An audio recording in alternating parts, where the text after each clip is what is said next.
पेशावर धमाके में जामा अफराद की नमाज जनाजा अदा। फूलों के शहर की फजा आज दूसरे रोज भी सोगवार। शहीद होने वालों की तादाद 59 हो गई।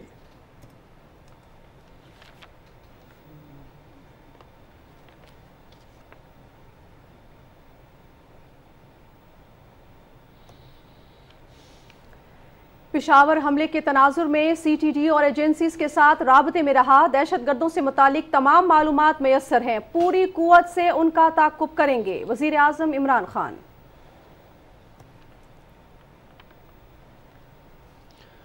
दहशतगर्दी के पीछे सबसे बड़ी वजह शिद्दत पसंदी है। इसके खिलाफ बड़े इक़दाम करने में पार्लिमान और अदलिया का ताउन नागुज़ीर है। वज़ीर इत्तलात Chaudhary Fawad Hussain.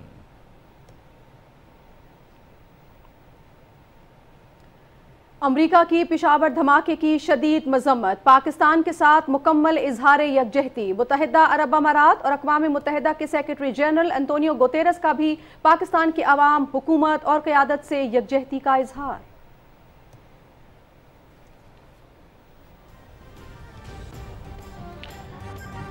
FATF action plan की शराइत मुकम्मल करने के लिए 2 अहदाफ बाकी। मनी लॉन्ड्रिंग रोकने के हवाले से 7 में से 6 निकात पर अमल दरामद। दहशतगर्दों की माली मावनत की रोकथाम के लिए पाकिस्तान ने 27 में से 26 निकात पर काम मुकम्मल कर लिया। वफाकी वजीर हम्माद अजहर।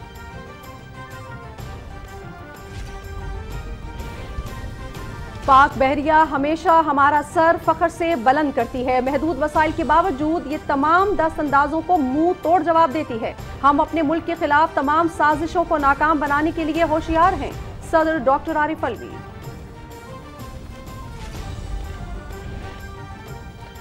पाकिस्तान और अमेरिका की मुश्तरका फ़ज़ाई मशकें। फैल्कन टैलन ऑपरेशनल एयरबेस पर इख्तिताम पसीर।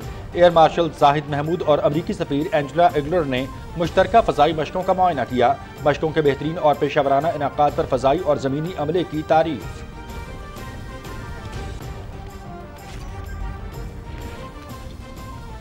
पाकिस्तान तहरीक इंसाफ का सिंध हुकूक मार्च। जगह जगह वालिहाना इस्तकबाल। काफिले आज टंडोजाम से हैदराबाद जाएंगे। कायदीन अवामी जलसे से खिताब करेंगे।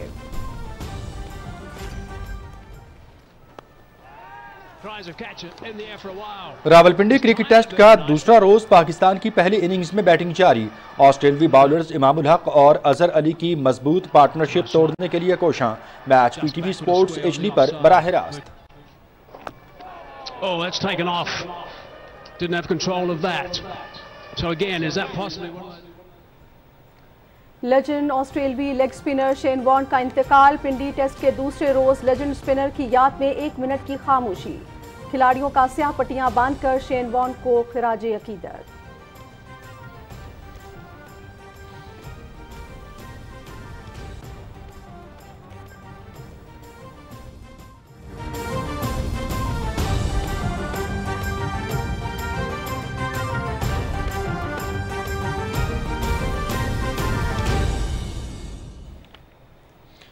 बिस्मिल्लाहिर्रहमानिर्रहीम। अस्सलाम वालेकुम। पाकिस्तान टेलीविजन न्यूज़ के इस्लामाबाद स्टूडियो से आप देख रहे हैं दिन 12 बजे का खबरनामा और मैं हूं मनाजिर हुसैन और मैं हूं नाजिया खान।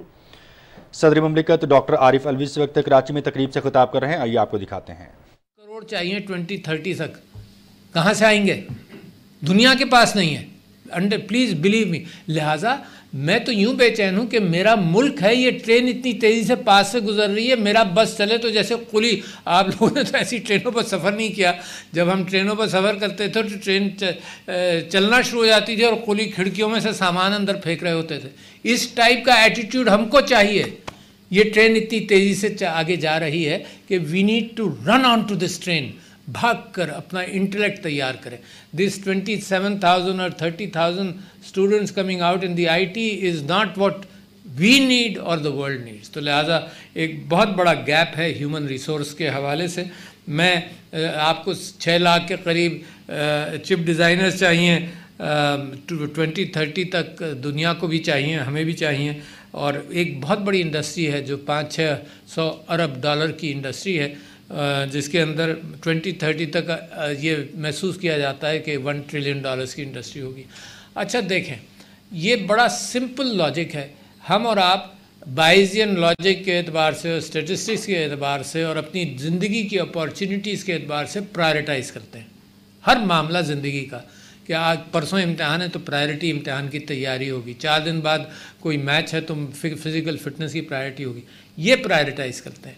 अच्छा, हमारी प्रायोरिटाइजेशन के अंदर अगर आप ये देखें, चाहे वो डिफेंस हो, चाहे वो हमारी एक्सपोर्ट्स हो, जब एक साइंस ऐसी आ जाती है जो इन चीज़ों को चैलेंज करती है, डिसरप्ट करती है, डेमोक्रेटाइज करती है, डीमोनेटाइज करती है, तो उसको मुल्कों को प्रायोरिटी बनाना चाहिए। ख़ास तौर पर ऐसा मुल्क जिसके एम्बिशंस बहुत ऊंचे हैं, जिसकी ख्वाहिशात एक रेनेसांस के एतबार से और एक उम्मा के एतबार से, there is no limit to our dreams. Allama Iqbal ने हमें उस रास्ते पर लगाया, there is no limit to our dreams, but the decision making should match it. Prioritise हमें करना चाहिए। तो प्रायोरिटाइजेशन के अंदर अगर सारी इंडस्ट्रीज़ को अक्रॉस द बोर्ड देख लें, अभी मैं क्यों बता रहा हूँ, इंडस्ट्रीज़ का जिक्र कर रहा हूँ कि अभी प्राइम मिनिस्टर साहब जब जा रहे थे चाइना, तो पाकिस्तान ने पहली मरतबा ये काम किया कि बजाय इसके कि हम मांगें कि ये चाहिए वो चाहिए, हमने विन विन सिचुएशंस को तहरीर किया। विन विन सिचुएशंस को 5 सेक्टर्स में तहरीर किया, हवा में नहीं बात छोड़ी। अच्छा, क्या कौन से सेक्टर से? एक टेक्सटाइल का सेक्टर था, विन विन सिचुएशंस कि तुम यहाँ भी मैन्युफैक्चर करो, we have labour, we have 2 और 2.5 times cheaper labour than China, so that's an opportunity for them and for us. Win win है, कोई चीज़ हम मांग नहीं रहे, और चाइनीज़ गुड्स पर जो प्रेशर है तो ये एक अपॉर्चुनिटी है। और जो उनके साथ हुआ है, यानी talking about industries open in Lahore etcetera, 6 महीने में इंडस्ट्रीज़ खुली हैं और $80 मिलियन की एक्सपोर्ट 1.5 साल के अंदर शुरू हो गई वहाँ से। तो लिहाजा that was first win win. दूसरा, ऑटोमोटिव सेक्टर ऐसा था कि जिसके अंदर पाकिस्तान ऑलरेडी प्रॉफिट्स दे रहा था जापानीज़ इंडस्ट्री को और इन्वेस्टमेंट को, और बहुत सारे, और खुलता चला जा रहा है। और आपकी middle class, something to dream about, ये मिडिल क्लास आपकी at the highest level in the history of Pakistan है। 46.7% people are considered to be in the middle class, this is the highest ever. अच्छा, इसकी परचेजिंग पावर बढ़ती जा रही है, तो लिहाजा जो दुनिया के मुंह में पानी आ रहा है वो दोनों चीज़ों से आ रहा है। आपका यूथ बल, जो नौजवान यहाँ बैठे हैं, यूथ बल्ज, इससे पानी आ रहा है क्योंकि यहाँ से रिसोर्स मिलेगा। और दूसरे, ये बढ़ती हुई मार्केट जो 22 करोड़ की मार्केट है, ये बहुत दुनिया को लालच है इस बात पर। तो ऑटोमोटिव सेक्टर आया, टेक्सटाइल सेक्टर आया, फिर जनाब आईटी सेक्टर आया, एग्रीकल्चर सेक्टर आया, जिसके अंदर आईटी का इनपुट बेइंतहा ज़रूरी है। मैं थकता नहीं हूँ ये रीइंफोर्स करने में बातों को कि नीदरलैंड्स हमसे 19 times smaller country produces the second highest food exports and goods, Netherlands. क्यों? क्योंकि आपकी जो आईटी जनरेटेड टेक्नोलॉजी है, वर्टिकल फार्मिंग है, सारी चीज़ों का उन्होंने फ़ायदा उठाया। तो इसका मतलब पोटेंशियल कितना बड़ा है to feed my country and export. तो एग्रीकल्चर सेक्टर के अंदर कोऑपरेशन, इसी तरह से फिर आईटी सेक्टर के अंदर कोऑपरेशन के हवाले से हमारा एक डायस्पोरा के साथ मीटिंग हर महीने होती है, क्योंकि ease of doing business we want to encourage the IT sector tremendously. और आप ये देख रहे हैं कि प्राइम मिनिस्टर साहब के जितने इनिशिएटिव्स आईटी सेक्टर में आ रहे हैं, समथिंग, कोई और सेक्टर इतनी तारीफ़ नहीं कर सकता जितनी आईटी सेक्टर करता है, इस वजह से कि टैक्सेस हटा दिए। STZA के अंदर, स्पेशल टेक्नोलॉजी जोन्स अथॉरिटी के अंदर सारे taxes, duties, customs, the ability to bring money है, the ability to take money out, ये सब चीज़ें आसान कर दी। इससे बड़ा इंसेंटिव नहीं हो सकता, because I know and we know and this government knows कि ये सबसे तेज़ी से पाकिस्तान को तरक्की के रास्ते पर गामजन करेगा।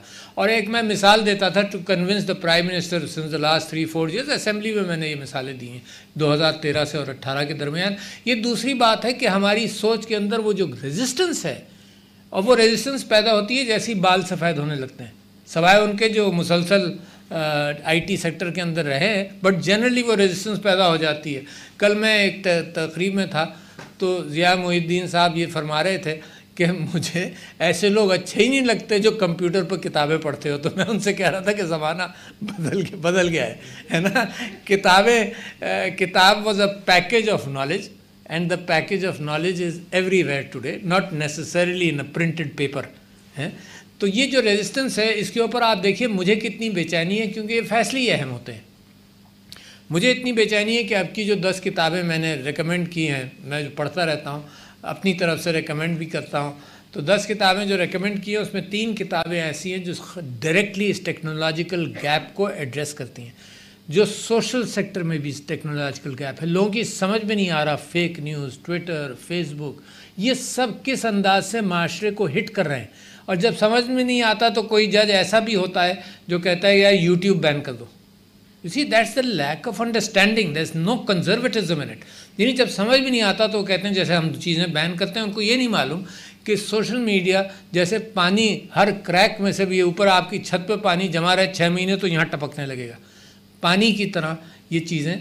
अब इसका जैसे लाउड स्पीकर बैन करने से कोई बैन किया 8-10 साल में खुद ही एहसास हो गया। टेलीविज़न लोगों ने बैन किया, मेरे वाले साहब मरहूम अल्लाह ताला उनको अजर दे, उनका इसमें बड़ी ख़राबी है। तो हमारे घर में 1 साल टीवी नहीं था तो हम अपने कमरे में चुपके से हमने एक टेलीविज़न सेट ख़रीद कर रख लिया था आफ्टर आई गॉट मैरिड, है।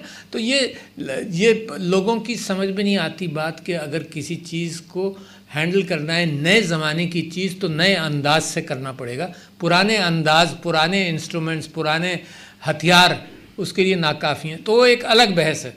I am very disturbed by the fact that the fake news has so much importance through this technology कि हमारी कौम के ऊपर असर करे। And the is most susceptible recently, and I read a lot, तो let me recommend Scientific American जो फरवरी 2022 का है, उसके अंदर 2 मज़ामीन हैं। एक तो हम लोग we jump to conclusions and how to understand that fact, और दूसरा मजमून ये है कि 14 साल के बच्चे दुनिया में सबसे ज़्यादा ससेप्टेबल हैं to fake news and fake information. क्या कर रहे हैं हम इस वक्त? तो हम कुछ भी नहीं कर रहे। हमारे जहन में ये आता है कि इसको रोक दो, इसको बंद कर दो, ये कानून लगा दो, ये ऑर्डिनेंस ले आओ, but it has to be a bigger understanding कि टेक्नोलॉजी को समझना और उसके फ़वाइद को एक्सेप्ट करना और अगर उसके नुकसानात हैं उनको रोकना। ये चीज़ होती बड़ी मुश्किल है। जब गन पाउडर बना तो अल्फ्रेड नोबेल उसने उसके गलत इस्तेमाल भी होने लगे तो उसने अपने उसको कॉम्पनसेट करने के लिए नोबेल प्राइज़ शुरू किया। तो हर टेक्नोलॉजी के साथ बहुत सारे लवाजिम होते हैं, परेशानियों के भी। खैर, rather than go to all that side, तो मैं समझता हूँ कि ये ओपन सोर्स RISC-V के एतबार से जो आपने कंप्यूटर चिप डेवलप किया, तो लिहाजा लेट्स कम टू समथिंग जो टारगेट्स में अपने जो भी मैं मीटिंग करता हूँ, और ये इतना छोटा समझदार लोगों की गैदरिंग है कि इसके अंदर हमको टारगेट्स पिक करने चाहिए। I never walk away from a meeting without some timelines and without some judgements which I make in my mind. Timeline ये है कि मिसाल के तौर पर आपने ये तय किया कि 40 डिज़ाइन सेंटर्स खुलने चाहिए पाकिस्तान के अंदर जल्दी। अच्छा, डिज़ाइन सेंटर्स, और साथ साथ आपने इस बात का भी जिक्र किया कि आपका जो डिज़ाइन सेंटर शुरू हुआ था वो कोई बहुत बड़े इन्वेस्टमेंट से नहीं शुरू हुआ था। It was a commitment of your intellectual leaders to that cause. That's all which is needed. तो ये 40 डिज़ाइन सेंटर्स, नवीद शेरवानी साहब, मैं आपको भी एक चैलेंज रखता हूँ आपके लिए कि इसके लिए महीनों के अंदर तय करें। ये ज़माना इतना तेज़ है, you can not afford it कि जी इसकी भी पॉलिसी बनेगी और ये भी चलेगा, और आपकी जो सेमी कंडक्टर पॉलिसी है इसमें डायरेक्शन इसका ले डाउन हुआ है, इसकी मैं चाहता हूँ प्रैक्टिकलिटी इसको इम्प्लीमेंट करें और 6 महीने के अंदर let's go towards something which is so important कि इसको करें। अब ये देखिए कि अफराद की कितनी ज़रूरत है, और मैं पूरी कोशिश कर रहा हूँ कि एक हमारे डायस्पोरा का एक यूनानिमस इनपुट था, और मैं आपकी यूनिवर्सिटी से भी उसको एड्रेस करता हूँ और दरख्वास्त करता हूँ। यूनानिमस इनपुट ये था कि इस IT के अंदर हमें लोग मिल जाएं, PhDs भी ज़रूर वेलकम, मास्टर्स भी वेलकम, मगर इतनी भूख है कि हमें ये 4 साल के बैचलर्स के बजाय 2 साल के एसोसिएट्स चाहिए हैं। So you must increase your numbers. The only way I know how to increase my numbers is to add some hybrid education into it. और IT तो सबसे ज़्यादा susceptible है, कोई हैप्टिक्स इन्वॉल्व नहीं है। डेंटिस्ट्री के अंदर हैप्टिक्स इन्वॉल्व हैं, IT के अंदर तो कोई हैप्टिक्स इन्वॉल्व नहीं है, सिर्फ मेंटोरिंग की ज़रूरत है। And there are universities, for example Pakistan की वर्चुअल यूनिवर्सिटी है, कायद-ए-आज़म यूनिवर्सिटी है, जो टोटली ऑनलाइन ट्रेनिंग्स भी कर रहे हैं, बहुत सस्ती डिग्री भी दे रहे हैं। और हुकूमत ने IT के शोबे को बहुत से मुराद दी हैं। हर इल्म की आसान दस्तियाबी वक्त की अहम ज़रूरत है। फेक न्यूज़ के तदारुक के लिए भी इक़दामात ज़रूरी हैं। पाकिस्तान 22 करोड़ की मार्केट है और यहाँ पर बहुत टैलेंट है। इस टैलेंट को बरूए कार लाकर हम अपने मुल्क को तरक्की याफ्ता और खुशहाल ममालिक की सफ़ में शामिल कर सकते हैं। सदर मुमलिकत डॉक्टर आरिफ अलवी मकामी तौर पर ओपन सोर्स से तैयार करदा कंप्यूटर चिप की तकरीब से कराची में खिताब कर रहे हैं। खबरों के सिलसिले का बाकायदा आगाज़ करते हुए सबसे पहले आपको आगाह करेंगे किस्सा खानी बाजार पेशावर में गुज़श्ता रोज़ दहशतगर्दी का निशाना बनने वालों की नमाज जनाजा अदा कर दी गई है। पूरे इलाके की फ़ज़ा सोगवार है। जगह जगह ख़त्मुल कुरान की महाफिल का इनाक़ाद किया गया है। खुदकुश धमाके में जाँ बहक होने वालों की तादाद 59 तक पहुँच गई है, जबकि 39 ज़ख्मी लीड रीडिंग अस्पताल में ज़ेर इलाज हैं। वज़ीर आला महमूद खान ने अस्पताल में ज़ख्मियों की अयादत की और उन्हें फराहम की जाने वाली तिब्बी सहूलियात पर इत्मीनान का इजहार किया। धमाके में शहीद होने वाले 2 पुलिस एहलकारों की नमाज जनाजा पुलिस लाइन्स पेशावर में अदा कर दी गई। वज़ीर आला खैबर पख्तूनख्वा सूबाई काबीना के बाज़ अरकान, IG पुलिस और सरकारी हुकाम भी जनाजे में शरीक हुए। पुलिस के दस्ते ने शहदा को सलामी पेश की।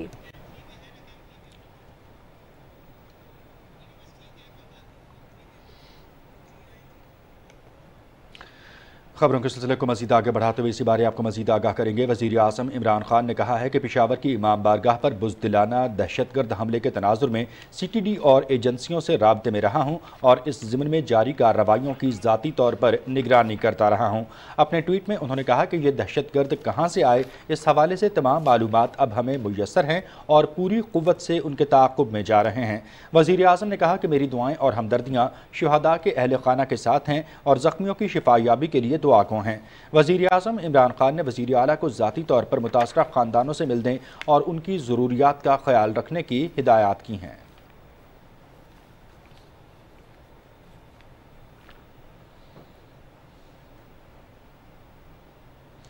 वज़ीर इत्तलात चौधरी फवाद हुसैन ने कहा है कि दहशतगर्दी के पीछे सबसे बड़ी वजह शिद्दत पसंदी है और ये मेंबर स्कूल और थाने के किरदार अदा न करने का नतीजा है। अपने ट्वीट में वज़ीर इत्तलात ने कहा कि शिद्दत पसंदी के खिलाफ रियासत के बड़े इक़दाम करने में पार्लिमान और अदलिया का ताआवुन नागुज़ीर है। उन्होंने कहा कि हमें इक़दाम करना होंगे और इसके लिए इत्तेफ़ाक़ राय चाहिए।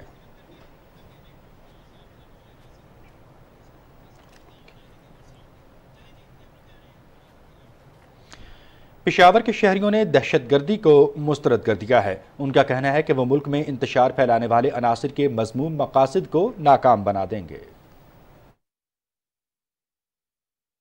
कोई भी मजहब किसी इबादतगाह पे या किसी जगह पे किसी जहाँ पे लोग इबादत कर रहे हों वहाँ भी इस तरह की एक्सट्रीमिज़म की इजाज़त नहीं देती। दहशतगर्दों को इस तरह पीछे वार नहीं करना चाहिए और जो दुश्मन है आगे आके मुकाबला करेंगे इंशाल्लाह। इसी तरह ये ठीक नहीं है। मुसलमान हमेशा अमन का दर्ज देता है, वो कभी दहशतगर्द नहीं हो सकता है। जो ये कर रहे हैं वो इंसानियत से भी बाहर है, बिल्कुल इंसानी नहीं है। और हम सब दुआ करते हैं कि अल्लाह ताला इस मुल्क का हामिर व नासिर हो। हमारे मज़हब में इस चीज़ की कोई गुंजाइश नहीं। ये चाहते हैं कि हमारे मुल्क में एक किस्म का इंतशार हो, बदअमनी हो और गैर मुल्की यहाँ पर ना आए। नाज़रीन, वज़ीर दाखिला शेख रशीद अहमद ने इस्लामाबाद में वज़ीर आज़म इमरान खान से मुलाकात की और अमन व अमान की सूरत हाल पर ब्रीफिंग दी। इस मुलाकात में सिक्योरिटी की मजबूती सूरत हाल पर भी तबादला ख्याल किया गया। अमरीका ने पेशावर धमाके की मजम्मत करते हुए मुतासरा खानदानों से हमदर्दी का इजहार किया है। अमरीकी महकमे खारजा ने अपने ट्विटर पैगाम में कहा है कि हम पेशावर की मस्जिद में होने वाले हौलनाक हमले की मजम्मत करते हैं, जिसमें बहुत से नमाजी जाँ बहक हुए और ज़ख्मी भी हुए। अमरीका पाकिस्तान के साथ यकजहती और मुतासरीन के अहल खाना और दोस्तों से दिली ताज़ियत का इजहार करता है। मुत्तहिदा अरब अमारात ने भी पेशावर धमाके की मजम्मत करते हुए कहा है कि हम इन मुजरिमाना कार्रवाइयों की भरपूर मजम्मत करते हैं और हर किस्म के तशद्दुद और दहशतगर्दी को मुस्तरद करते हैं। मुत्तहिदा अरब अमारात पाकिस्तानी हुकूमत और अवाम से दिली ताज़ियत और हमदर्दी का इजहार करता है। उधर अक़वाम मुत्तहिदा के सेक्रेटरी जनरल एंटोनियो गुतेरेस ने भी पाकिस्तान के मुस्तकिल मंदूब मुनीर अकरम को टेलीफोन किया और पेशावर धमाके पर ताज़ियत का इजहार किया। एंटोनियो गुतेरेस ने पाकिस्तान के अवाम, हुकूमत और क़यादत से यकजहती का इजहार भी किया। इसी बारे में मज़ीद आपको आगाह करेंगे कि अफगानिस्तान में तालिबान हुकूमत ने पेशावर की मस्जिद में खुदकुश बम धमाके की शदीद मजम्मत की है। तालिबान के तर्जुमान और नायब वज़ीर इत्तलात ज़बीहुल्लाह मुजाहिद ने अपने ट्वीट में पेशावर बम धमाके की शदीद मजम्मत की है। ज़बीहुल्लाह मुजाहिद का कहना था कि शहरियों और नमाजियों पर हमले का कोई जवाज़ नहीं। अफगान हुकूमत पेशावर धमाके की शदीद मजम्मत करती है।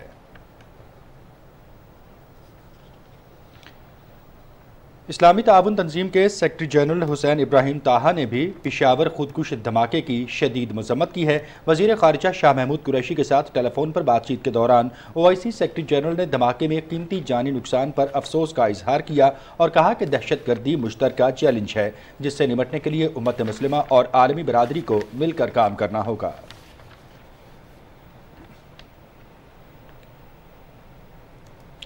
गवर्नर सिंध इमरान इस्माइल और वफाकी वज़ीर मनसूबाबंदी असद उमर ने वज़ीर आज़म इमरान खान से मुलाकात की और सिंध में वफाकी हुकूमत के जारी तरक्याती मनसूबों और सूबे की मजमूई सियासी सूरत हाल पर गुफ्तगू की। वज़ीर आज़म ने तरक्याती मनसूबों को मुअय्यना मुद्दत में मुकम्मल करने की हिदायत जारी की।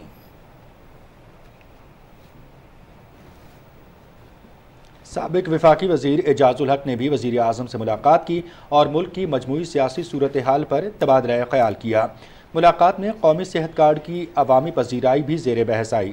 एजाजुल हक ने अवाम को सेहत की मयारी सहूलतें फराहम करने पर वज़ीर आज़म का शुक्रिया अदा करते हुए बहावल नगर की सनती तरक्की के लिए मौसर इक़दामात करने की दरख्वास्त की। वज़ीर आज़म ने अवाम को रिलीफ फराहम करने के लिए तमाम मुमकिन इक़दामात करने की यकीन दहानी कराई।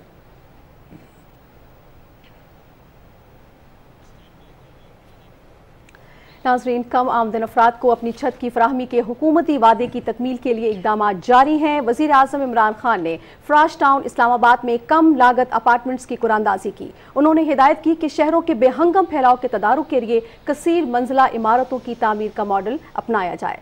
रिपोर्ट कर रहे हैं मोहम्मद नवीद अजहर। फ्राश टाउन मंसूबा नया पाकिस्तान हाउसिंग डेवलपमेंट अथॉरिटी और CDA के इश्तराक से मुकम्मल किया जा रहा है, जो कि 2000 कम लागत अपार्टमेंट्स पर मुश्तमिल है। एक अपार्टमेंट की कीमत 32 लाख रुपए मुकर्रर की गई है, जिसमें 3 लाख रुपए हुकूमत सब्सिडी फ्राहम करेगी, जिसकी बदौलत फी यूनिट लागत 29 लाख रुपए होगी। गरीब और मुतवसत तबके को सहूलत देने के हवाले से इस्लामाबाद में अपना घर खरीदने के ख्वाब को पूरा करने के लिए वजीर आजम की खुसूसी दिलचस्पी से यह मनसूबा मुकम्मल किया जा रहा है। अपार्टमेंट्स की खरीदारी के लिए निजी बैंक आसान इकसातपद कर्जे की सहूलत भी फ्राहम कर रहे हैं। सब्सिडी की बदौलत इन अपार्टमेंट्स की माहाना किस्त 13,000 रुपए होगी, जबकि मार्केट रेट के मुताबिक किस्त की रकम 38,000 रुपए बनती है। तकरीब के दौरान वजीर आजम ने हदायत की कि घरों की अलाटमेंट में शफाफियत को यकीनी बनाया जाए। उन्होंने कहा कि तेजी से बढ़ती हुई आबादी और शहरों के बेहंगम फैलाव को रोकने के लिए मल्टी स्टोरी इमारतों की तामीर के मॉडल पर अमल किया जाए। Naya Pakistan housing development authority के chairman retired lieutenant general Anwar Ali Haider ने वजीर आजम इमरान खान को फ्राश टाउन मंसूबे पर होने वाले काम के मयार से मुतल्लिक आगाह किया। तकरीब में वजीर आला पंजाब सरदार उस्मान बुज़दार और वजीर मुमलिकत इत्तलात फर्रख हबीब और हुक्काम भी मौजूद थे। Mohammad Naveed Azhar, Pakistan television news, Islamabad. नाज़रीन, IT बरामदात में इजाफे के लिए हुकूमत ने तारीखी पैकेज दिया है। फ्रीलांसर्स, IT कंपनीज और सनतों को दी जाने वाली सहूलतों की मुकर्ररा मुद्दत में फ्राहमी यकीनी बनाई जाए। वज़ीर आज़म ने ये बात इस्लामाबाद में इजलास की सदारत करते हुए कही। उन्होंने कहा कि मौशी तरक्की के लिए ज्यादा इस्तेदाद वाले शोबों को मुराद फराहम कर रहे हैं। कारोबारी सरगर्मियों के लिए बड़े पैमाने पर इस्लाहात मुतारिफ करवाई गई हैं। बासलाहियत नौजवान फ्रीलांसर्स को सहूलियात की फ्राहमी से ज़र मुबादला में इजाफा होगा। शुरका को IT स्टार्टअप्स, सनती शोबे और IT कंपनीज को दी गई सहूलतों के निफाज के बारे में भी आगाह किया गया। वज़ीर ख़ारिजा मखदूम शाह महमूद कुरैशी और हंगरी के वज़ीर ख़ारिजा के दरमियान टेलीफोनिक राब्ता हुआ है, जिसमें दो तरफ़ा ताल्लुकात और इलाकाई उमूर पर तबादला ख्याल किया गया।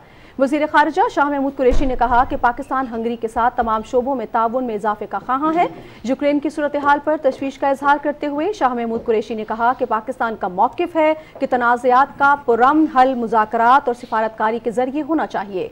वज़ीर ख़ारिजा ने तलबा समेत पाकिस्तानी बिरादरी के यूक्रेन से इनखला में मुआवनत पर हंगरी का शुक्रिया अदा किया। वफाकी वज़ीर हमाद असर ने कहा है कि FATF एक्शन प्लान की शराइत मुकम्मल करने के लिए 2 अहदाफ रह गए हैं। मनी लॉन्ड्रिंग रोकने के हवाले से 7 में से 6 निकात पर अमल दरामद कर लिया है। अपने ट्वीट में वफाकी वज़ीर ने कहा कि दहशतगर्दों की माली मावनत की रोकथाम के लिए पाकिस्तान ने 27 में से 26 निकात पर काम मुकम्मल कर लिया है। उन्होंने कहा कि मनी लॉन्ड्रिंग, टेरर फाइनेंसिंग रोकने के लिए मज़ीद इक़दामात जारी हैं। बहुत से ममालिक के मुताबिक पाकिस्तान प्लान की तकमील कर चुका है। हमाद असर ने कहा कि FATF इजलास में दहशतगर्दी की फंडिंग और मनी लॉन्ड्रिंग के हवाले से पाकिस्तान के जिन इक़दामात की तारीफ की गई है, ये हमारे अपने मफाद में भी हैं। सदर डॉक्टर आरिफ अलवी ने कहा है कि पाक बहरिया हर तरह के दरअंदाजों को मुंह तोड़ जवाब देने का हमारा सर फख्र से बुलंद करती है। अपने ट्वीट में सदर मुमलिकत ने कहा कि पाक बहरिया महदूद वसाइल के बावजूद हमारे साहिलों पर निगरानी जारी रखती है। हम अपने मुल्क के खिलाफ हर तरह की साजिशों को नाकाम बनाने के लिए होशियार हैं और होशियार रहेंगे। पाकिस्तान और अमरीकी फ़ज़ाइया की मुश्तरका फ़ज़ाई मशक़ें फ़ाल्कन टैलन ऑपरेशनल एयरबेस पर इख्तिताम पज़ीर हो गई। Deputy chief of the air staff air marshal Zahid Mahmood और अमरीकी सफ़ीर एंजेला मर्कल ने मशकों का मुआयना किया। इन मशकों का आगाज़ 26 फरवरी को पाक फ़ज़ाइया के ऑपरेशनल बेस पर अमरीकी लड़ाका तैयारों की तैनाती से हुआ। दोनों फ़ज़ाई अफवाज के अमले से गुफ्तगू के दौरान एयर मार्शल जाहिद महमूद ने मशकों के बेहतरीन और पेशा वराना इनाक़ाद पर फ़ज़ाई और ज़मीनी अमले की तारीफ़ की। उन्होंने कहा कि दोनों फ़ज़ाई अफवाज के दरमियान काबिल रश्क दोस्ताना ताल्लुक़ात की तारीख़ तवील अरसे पर मुहित है। उन्होंने इस उम्मीद का भी इजहार किया कि यह मशक़ें दोनों फ़ज़ाई अफवाज को एक दूसरे के तजुर्बात से सीखने और बाहमी ताआवुन को फ़रोग़ देने में मुआविन साबित होंगी।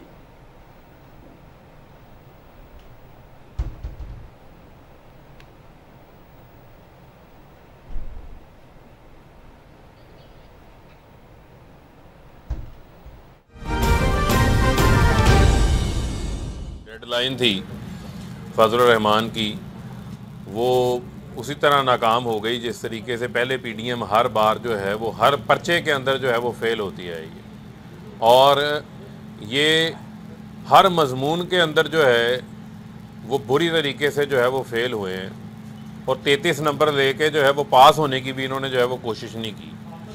12 बार इन्होंने पहले अनाउंसमेंट्स की, कभी लॉन्ग मार्च के ज़रिए हुकूमत जाएगी, कभी बजट पास नहीं होने देंगे हुकूमत जाएगी, कभी जो है वो असम्बलियों से हम इस्तीफ़े दे देंगे तो हुकूमत चले जाएगी, हम हुकूमत को नहीं चलने देंगे।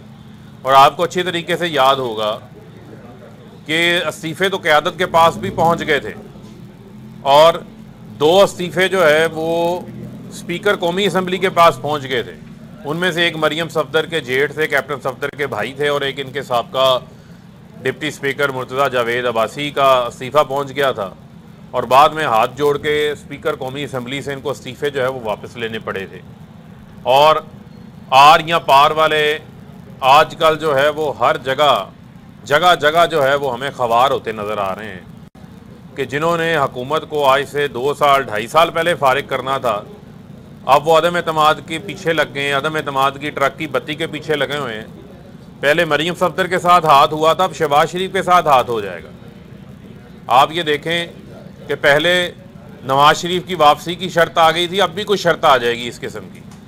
बुनियादी तौर के ऊपर वो लोग जो पैसे के ज़ोर के ऊपर, जिनकी इक़्तिदार में आके लूट मार करना जिनका मंशूर हो, जिनकी पॉलिसी हो, आप ये देख लें शरीफ ख़ानदान ने जो है वो 1985 के अंदर सियासत शुरू की। उस वक्त इनके असासे क्या थे और आज आप इनके असासे देख लें।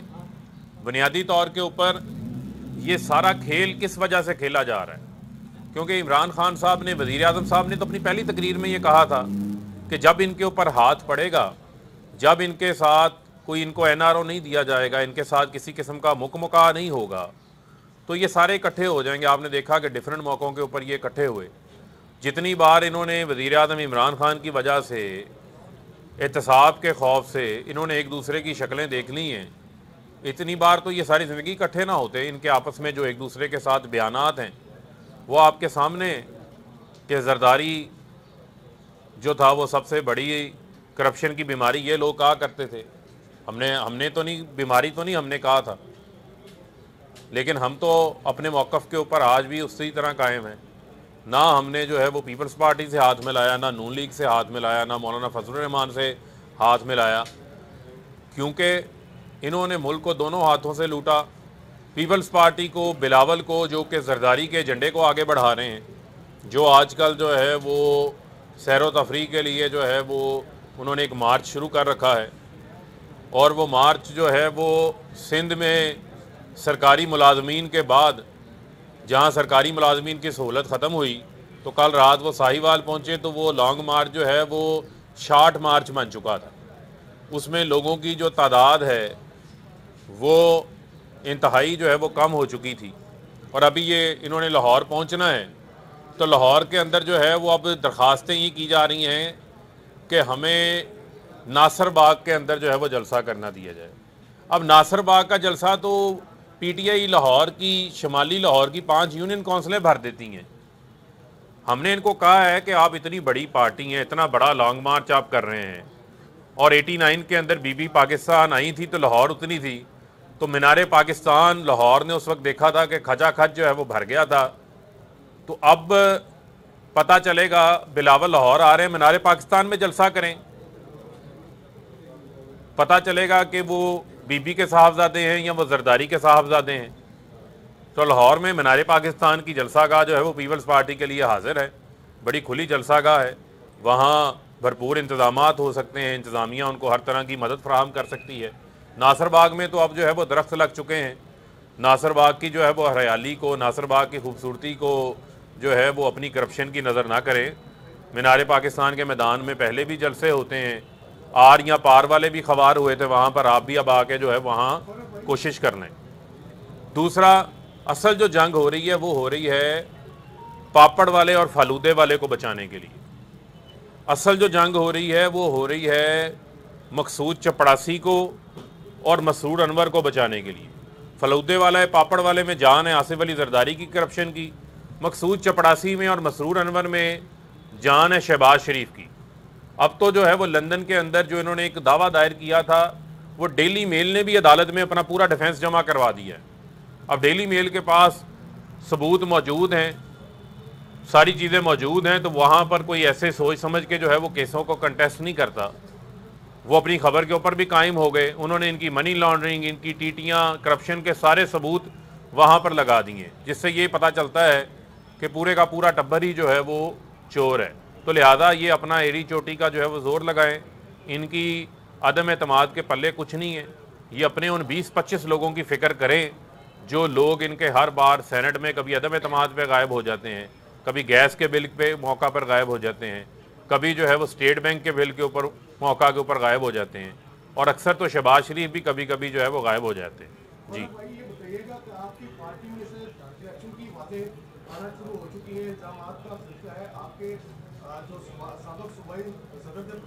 उन्होंने कहा कि वज़ीर-ए-आला की सीट जो है वो 3.5 करोड़ अरब रुपए में बिकी है। और दूसरा, आपके ही प्राइम मिनिस्टर कहा करते थे कि पंजाब के सबसे बड़े डाकू वो उनके पार्टनर भी बने, आज वो पंजाब के स्पीकर भी हैं, और जिनको मैं चपरासी भी ना रखूँ वो आपकी कबीना में है।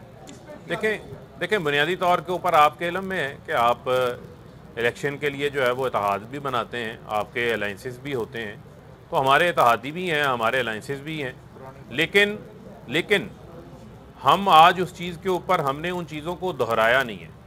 मैं जब हवाला देता हूँ पीपल्स पार्टी का, नून लीग का, एक बार उन्होंने कहा ना कि जी शहबाज शरीफ बड़े जज्बाती थे, मामला ख़त्म हो गया, लेकिन उसके बाद भी बिलावल हमने लड़ना नहीं, उसके बाद अगले ही रोज़ उसको सिलेक्टेड करना शुरू कर दिया, उन्होंने इनको सिलेक्टेड करना शुरू कर दिया।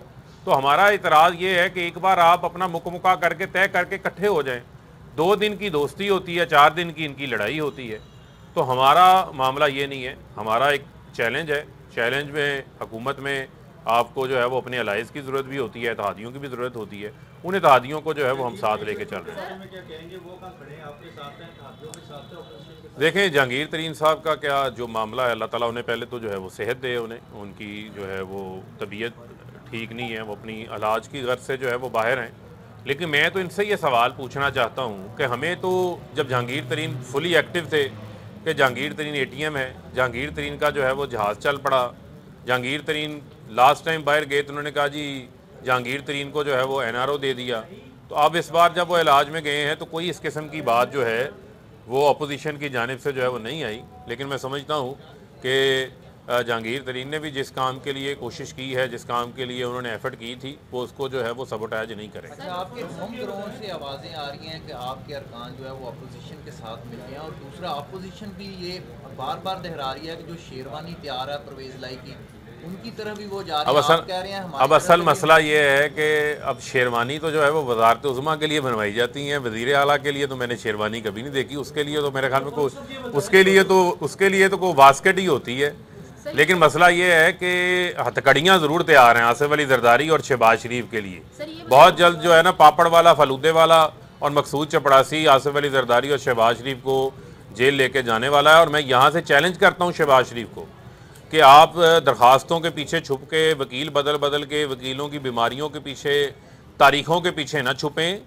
जिन्होंने एक धेले की करप्शन नहीं की होती वो कहते हैं हमारा केस रोजाना की बुनियादों पे सुने और फैसला करें।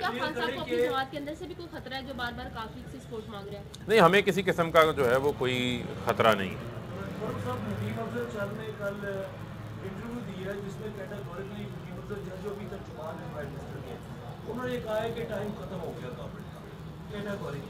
और उन्होंने कुछ लोगों पर इल्जाम भी आयद किए हैं कि इन लोगों की गलत मुशावरत की वजह से आज पीटीआई सरकार यहाँ पर आके फंस चुकी है।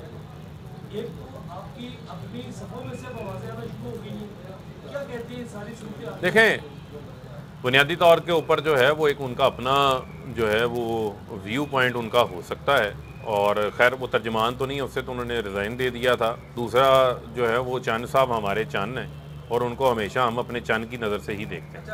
ये बताइए का कहना है कि जिन लोगों ने पार्टी छोड़नी है वो अभी छोड़ते चले गए, तो उनका इशारा किनकी जानिब है, तरीन ग्रुप या कोई और? वो तो शाह साहब ही बता सकते हैं, लेकिन शाह साहब और अली जैदी ने जो है वो बड़ी ज़बरदस्त इनिंग्स उनकी जारी है। सिंध हकूक मार्च के अंदर तारीखी मोबिलाइजेशन हुई है सिंध के अंदर, क्योंकि सिंध के लोग पीपल्स पार्टी की जो मुसलसल 14 साला हुकूमत है उससे बहुत ज़्यादा वहाँ पे तंग हैं। बड़े बड़े इज्तिमात आपने देखे हैं, और आज हैदराबाद में हैं, कल जो है वो कराची में होंगे। कल वज़ीर आज़म साहब भी अवामी राब्ता मुहिम के हवाले से, वज़ीर आज़म साहब का भी विहाड़ी में जो है वो मेलसी के अंदर उनका बहुत बड़ा जो है वो तारीखी जलसा होगा। और सेंट्रल पंजाब में मंडी बहाउद्दीन के बाद आप देखेंगे कि साउथ पंजाब की आवाम भी जो है वो वज़ीर आज़म साहब का भरपूर जो है वो इस्तकबाल करेगी।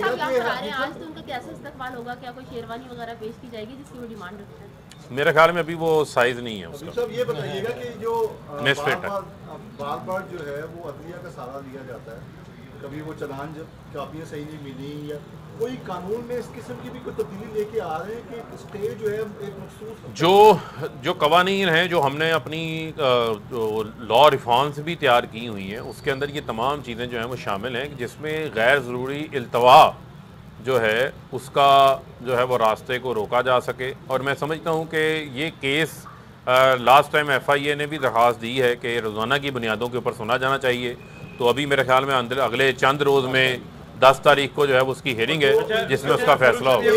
पेट फाड़ने की कहते थे कि आप गुलाब जामुन हार पेश करें, वो अब तो पेट को जो है वो सुई धागा लेके पेट को सी रहे हैं, टांके लगा रहे हैं एक दूसरे के। पैसे इतने हैं कि वो बाहर गिर रहे थे। तो अब शहबाज शरीफ जो है वो दर्जी का किरदार अदा कर रहे हैं। और साहब ये बताइएगा, पिछले 4 सालों से एहतसाब का नाम लेकर अपोजिशन को भी जो है वो पकड़ा जा रहा है, उनके खिलाफ केसेस भी बनाए जा रहे हैं। ये आया आपकी इसी दौरे हुकूमत में ये केसेस कंप्लीट हो जाएंगे या अगला 5 साल आपको चाहिए? नहीं, देखें, बुनियादी तौर के ऊपर ये तो एक तसलसल है, और मैं ये समझता हूँ कि पहले तो हमेशा मुकमुका होते थे, NRO होते थे। हुदैबिया केस का आप देख लें कि क्या इन्होंने हाल किया। ये तो परवेज़ मुशर्रफ बहुत ताकतवर थे, उनके भी पाँव को हाथ लगा के जो है ये NRO लेके चले गए थे।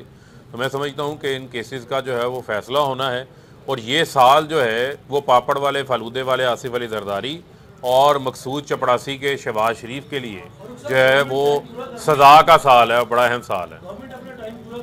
इंशाल्लाह पूरा करेंगी, आपके सामने पूरा करेंगी, और अगले 5 साल भी पूरे करेंगी। हसन नवाज ने कह दिया कि वो पाकिस्तानी नहीं ब्रिटिश हैं, उनके ऊपर कानून लागू नहीं होता, इसलिए उनको नया भी FIA की तरफ से जो नोटिस हुए वो अमल दरामद नहीं करेंगे। देखें, यही तो अलमी है कि ये सिर्फ इस मुल्क के अंदर जब इक़्तिदार होता है उस वक्त लूट मार करने के लिए आते हैं, उस वक्त ये कहते हैं हमसे बड़ा पाकिस्तानी कोई नहीं, और जब इनकी लूट मार खत्म हो जाती है तो ये बाहर चले जाते हैं। इनका तो इलाज भी बैरून मुल्क होता है। थैंक यू जी।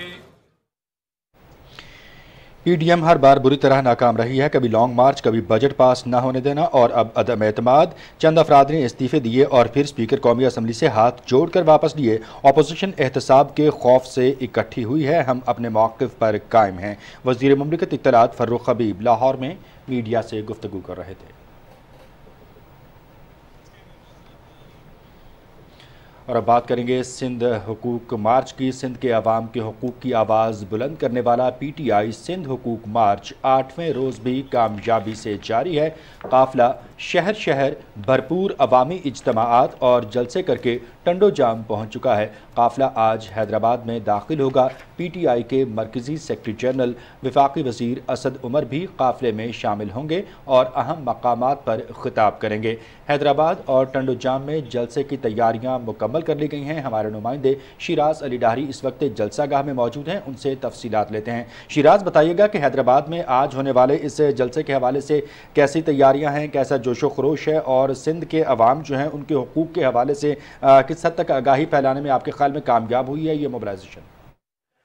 जी बिल्कुल, सिंध हुकूक मार्च अपनी कामयाबी से जारी है और आज जो जलसा हैदराबाद टंडो जाम में मुनक़िद किया गया है पाकिस्तान तहरीक इंसाफ की तरफ से, इसमें लोगों का जमे गफीर जो है अभी जमा हो गया है और लोगों की बड़ी तादाद जो है यहाँ पे मौजूद है और नारेबाजी कर रही है, हुकूक के मार्च के इस्तकबाल की तैयारियां भी कर रही हैं। और कुछ देर बाद जो है ये जलसा यहाँ पे शुरू होगा जिसमें पाकिस्तान तहरीक इंसाफ के रहनुमा हैं वो खिताब करेंगे।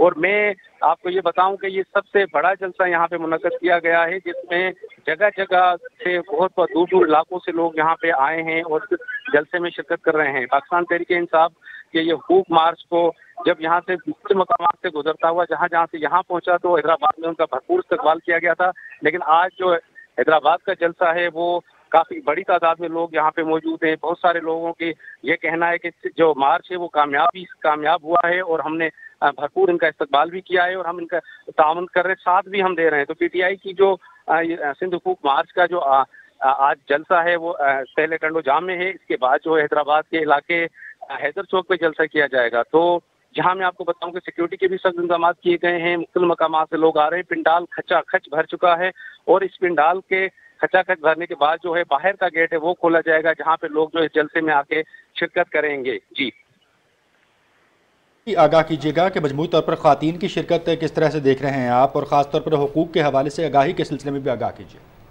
जी बिल्कुल, ख़वातीन की बड़ी तादाद जो है वो भी मौजूद है यहाँ पे और पाकिस्तान तहरीक इंसाफ के जो मुख्तलिफ विंग थे वो भी यहाँ पे मौजूद है। ख़वातीन की हम देख रहे हैं कि जलसा गाह में बड़ी तादाद है। पहली जो रोज़ बनाई गई है वो ख़वातीन के लिए बनाई गई हैं जहाँ पे ख़वातीन जो है कारकुनान मौजूद हैं। उसके बाद जो हैं दूसरे कारकुनान हैं वो जलसा गाह में मौजूद हैं। तो ख़वातीन हों, बूढ़े हों, बच्चे भी हम देख रहे हैं कि आए हैं वो भी जलसे में शरीक हुए हैं। तो एक भरपूर जो ख़वातीन, बच्चे, बुजुर्ग और हर उम्र से ताल्लुक़ रखने वाले अफराद इस रैली में शरीक हैं। बहुत शुक्रिया शिराज अली डाहरी आपका हमें तफसीलात से अपडेट करने के लिए। मज़ीद खबरों में आपको बताएंगे कि 2018 के आम इंतखाबात के बाद खैबर पख्तूनख्वा में कायम होने वाली पाकिस्तान तहरीक इंसाफ की हुकूमत ने वहाँ के शहरियों की हालत कैसे बदल कर रख दी। इस हवाले से देखते हैं कि शांगला में तामीर और तरक्की के क्या काम हुए हैं और इन शहरों में होने वाले कामों पर कैसे अरबों रुपए खर्च करके यहाँ के अवाम की जिंदगियों को बदला जा रहा है।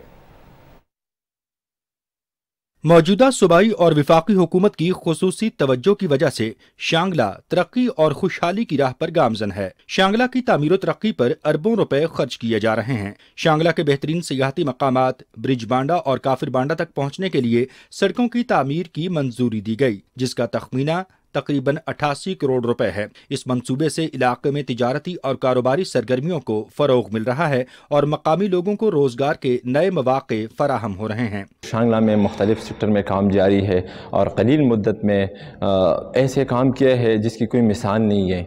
मजमूई तौर पर शांगला की 150 से जायद सड़कों की तामीर व पुख्तगी के लिए अरबों रुपए फंड्स जारी किए गए। ज्यादातर रोड्स मुकम्मल हो चुके हैं, बाज़ सड़कों पर काम जारी है। शांगला की तहसील अलपुरी और तहसील बशाम में रेस्क्यू 1122 सर्विस का आगाज किया गया, जिससे इलाके के अवाम को बहुत सहूलत मुयस्सर आ रही है। यहाँ के तालीमी इदारों पर खुसूसी तवज्जो दी जा रही है। शांगला यूनिवर्सिटी कैंपस बिल्डिंग पर 55 करोड़ रुपए खर्च किए गए। स्कूलों के लिए नई इमारतें बनाई जा रही हैं। शाहपुर के लिए डिग्री कॉलेज की मंजूरी दी गई, जिस पर तकरीबन 30 करोड़ रुपए लागत का तखमीना है। शांगला के अवाम की सेहत की जरूरियात को पूरा करने के लिए अस्पताल तामीर किए जा रहे हैं और बहुत सारे हेल्थ यूनिट की अपग्रेडेशन की गई है। शांगला के पूरी अवाम अपने प्राइम मिनिस्टर साहब का, अपने वज़ीर आला साहब का और ख़ुसूसन अपने मिनिस्टर शौकत अली यूसुफज़ई साहब का बेहद मशकूर और ममनून है। शांगला के अवाम पाकिस्तान तहरीक इंसाफ की हुकूमत की तामीर और तरक्की के मंसूबों से बेहद खुश हैं। बात करेंगे मकबूजा जम्मू कश्मीर की सूरत हाल की, जहां कुल जमाती हुर्रियत कॉन्फ्रेंस ने आलमी बरादरी पर जोर दिया है कि वो मकबूजा इलाके में भारत के जालिमाना इकदाम और संगीन सूरत हाल का फौरी नोटिस ले। कश्मीर मीडिया सर्विस के मुताबिक कुल जमाती हुर्रियत कॉन्फ्रेंस के तर्जुमान ने अफसोस जाहिर किया है कि भारत ने 10 लाख से जायद फौजी तैनात करके मकबूजा जम्मू कश्मीर को एक खुली जेल में तब्दील कर दिया है। कश्मीरियों के तमाम बुनियादी हकूक और आज़ादी को सलब कर रखा है। उन्होंने अक़वाम मुत्तहिदा से अपील की कि वो तनाज़ कश्मीर को रियासती अवाम की ख्वाहिशात के मुताबिक हल करने के लिए इकदाम करें। श्रीनगर और मकबूजा कश्मीर के दीगर इलाकों में चिस्पा किए गए पोस्टर्स में लोगों को बीजेपी और आरएसएस समेत हिंदुत्वा कुव्वतों और उसके हिमायत याफ्ता लोगों से दूर रहने की तलकीन की गई है। हिंदुत्वा से मुतासिर बीजेपी और उसके आलाकारों की हिमायत करना कश्मीर कॉज के साथ गद्दारी के मुतरादिफ है।